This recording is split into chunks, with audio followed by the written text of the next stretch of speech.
কেমন আছো বন্ধুরা সকলে? আশা করি অনেক ভালো আছো। আমি প্রিয়া চলে এসেছি আজকে একটা রেসিপি ভিডিও নিয়ে। আজকে তোমাদের সাথে শেয়ার করতে চলেছি পালং পনিরের একটা অসাধারণ রেসিপি, খুবই অল্প উপকরণ দিয়ে এবং খুব সহজ পদ্ধতিতে অল্প সময়ের মধ্যে যদি চটজলদি কোনো একটা ভালো খাবার হয় তার মধ্যে একটা রয়েছে কিন্তু পালক পনির। এটা কিন্তু খুব অল্প সময়ের মধ্যে হয়ে যায় আর খেতেও হয় কিন্তু অসাধারণ, রুটি ভাত সমস্ত কিছুর সাথেও লাগে খেতে অসাধারণ। দেখো প্রথমেই কিন্তু পালক শাকগুলো ভালোভাবে আর কি ধুয়ে নিচ্ছি, কারণ পালক শাকে কি হয় অনেক সময় আর কি বালি কিচকিচ করে বা পোকামাকড় অনেক কিছু থাকে, তো ভালোভাবে বেছে নিয়েছি প্রথমেই। তারপরে কিন্তু ভালোভাবে ধুয়ে একটা টমেটো, ওই 4-5 ক আর কি রসুন আর 3টে মতো আর কি কাঁচা লঙ্কা একদম ভালোভাবে এবার সিদ্ধ করতে দেবো অল্প পরিমাণে লবণ আর কি সিদ্ধ করার সময়, তো সিদ্ধ করতে ভালোভাবে ঢাকা দিয়ে দেবো।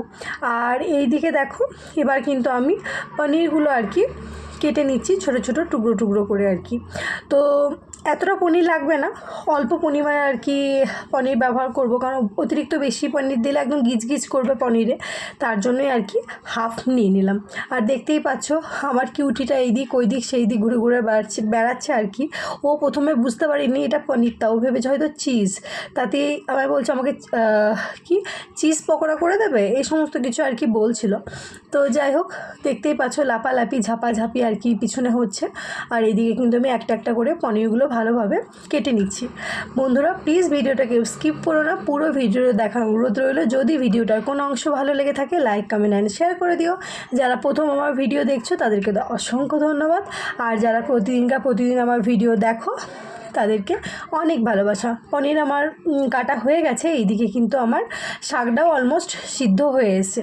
তো ওই সিদ্ধ শাকগুলোই আর কি ভালোভাবে জলটা ঝরিয়ে নিচ্ছি, জড়িয়ে ওই মিক্সির ডাব্বাতে ভরে দিচ্ছি। এটাকে একটুখানি ঠান্ডা করে তারপরে একটা ভালো করে পেস্ট বানিয়ে নেব। আর বেশি টমেটো দিইনি, একটাই টমেটো দিয়েছি, আর কারণ আমার অতিরিক্ত শাক তো ছিল না। দেখো এক কড়াই শাক হেজে কতটুকু হয়ে গেছে। তো যাই হোক এবার আমি এটাকে একটুখানি ঠান্ডা করতে দিয়ে তারপরে একটা সুন্দর দেখে পেস্ট বানিয়ে নেব।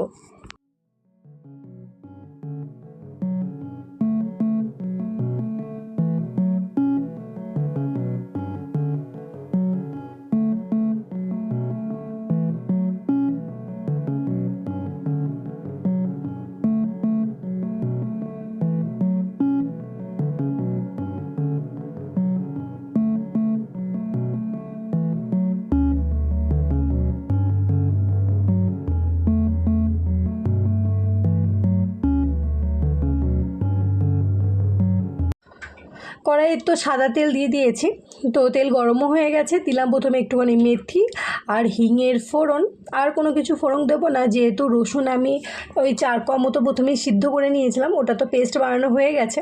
তো এই পেস্টটা এবার ভালোভাবে দিয়ে দিচ্ছি, মানে পালং শাকের পেস্টটা ভালোভাবে দিয়ে দিচ্ছি। আর তোমরা তো দেখিয়েছিলে পালং শাকের মধ্যে 3-4টে মতো লঙ্কা, একটা টমেটো আর 4 ক মতো রসুন দিয়েছিলাম। তো ভালোভাবে আর কি পেস্টটাকে ভালোভাবে এবার একটুখানি আর কি মানে নাড়াচাড়া করে নিচ্ছি আর কি। আর মিক্সিটাকে ভালোভাবে ধুয়ে জলটাও কিন্তু দিয়ে দিলাম।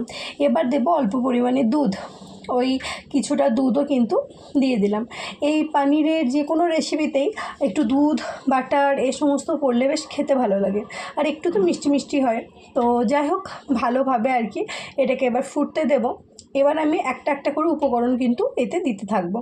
প্রথমেই দিলাম গোলমরিচের গুঁড়ো, যেহেতু আমি ওই 4টে মতো লঙ্কা দিয়েছিলাম, লঙ্কাগুলো একদম ঝাল ছিল না, তার জন্যই আর কি কিছুটা পরিমাণে গোলমরিচের গুঁড়ো দিলাম, কারণ আমার ছোটো বাচ্চা খাবে তো সেই কারণে। এবার কিন্তু একটা একটা করে আমি সমস্ত কিছু দিতে আরম্ভ করব। দিচ্ছি এখন চিনি, ওই 3 চামচ মতো চিনি দেব, কারণ আমরা এই পালক পনির বা বাটার পনির এই সমস্ত পনিরের রেসিপি একটু মিষ্টি মিষ্টি খেতে ভালোবাসি। তো যাই হোক দেখো 3 চামচ মতো চিনি দিয়েছি।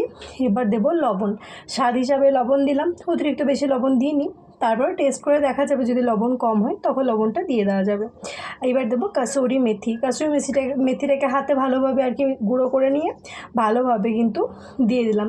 এই পনিরের রেসিপিতেও কিন্তু এই কাসুরি মেথিটা খুব ভালো যায়, মানে সমস্ত বাটার জাতীয় জিনিসে, বাটার চিকেন, বাটার পনির বা ওই পালক পনির এই সমস্ত জিনিসে কিন্তু এই কাসুরি মেথিটা খুব ভালো যায়।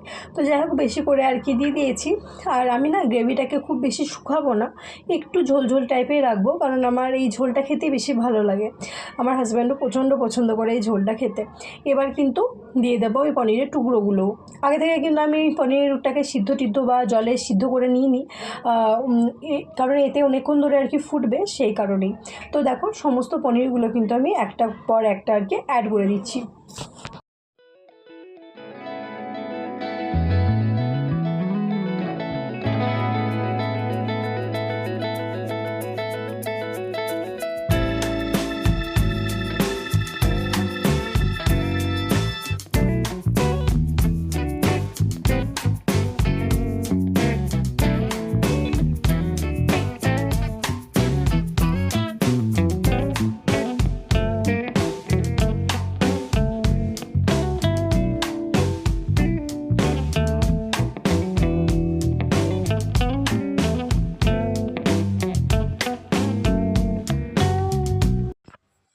এরপরে কিন্তু আমি অ্যাড করছি হলো ফ্রেশ ক্রিম। একটু বেশি বেশি করে ফ্রেশ ক্রিম দিয়ে দেবো। আসলে আমি এই পালক পনিরটাকে একটু ক্রিমি ক্রিমি টাইপের আর কি রান্নাটা করছি। এই ক্রিমি ক্রিমিভাবে রান্নাটা করলে বেশ ভালো লাগে খেতে। আর আমি ঘি, মানে বাটার দেবো না, বাটারের পরিবর্তে দেবো ঘি, ঘরে আর কি বানানো ঘি দিয়ে দেবো। তো দেখো এবার কিন্তু ভালোভাবে আর কি নাড়িয়ে চাড়িয়ে দিচ্ছি। আর দেখতেই পাচ্ছ আমি কিন্তু জলটাকে অতিরিক্ত বেশি পরিমাণে মারছি না, একটু ঝোল ঝোল রাখবো, যেহেতু আমরা ভাতের সাথেই খাবো আজকে দুপুরে। যদি রুটির সাথে খেতাম তাহলে কিন্তু একটু টাইট করতাম। তো যে যেরকম পছন্দ করো সে সেভাবে কিন্তু বানিয়ে নিতে পারো। আর যাদের কাছে ফেস ক্রিম থাকবে না তারা ফেস ক্রিম ব্যবহার করবে না। তো যাই হোক দেখতেই পাচ্ছ রঙটা কিন্তু ঠিক কি বোঝা যাচ্ছে না ক্যামেরাতে, একটু ফ্যাকাশে লাগছে, কিন্তু রঙটা বেশ পরিমাণে আর কি সবুজ সবুজই আর কি হয়ে গেছিলো।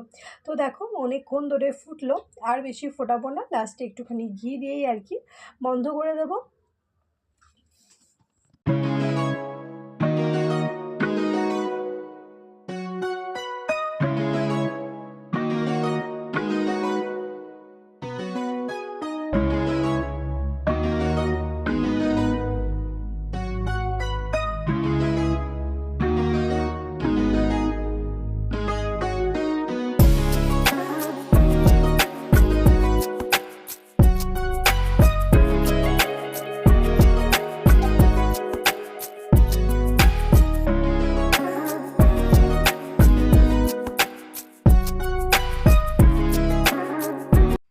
দেখতেই পাচ্ছ কত অল্প উপকরণ দিয়ে কত সুন্দর আর কি পালক পনির আর কি রেডি হয়ে গেছে। আর সত্যি কথা বলছি রঙটা একদম ক্যামেরায় আসছে না।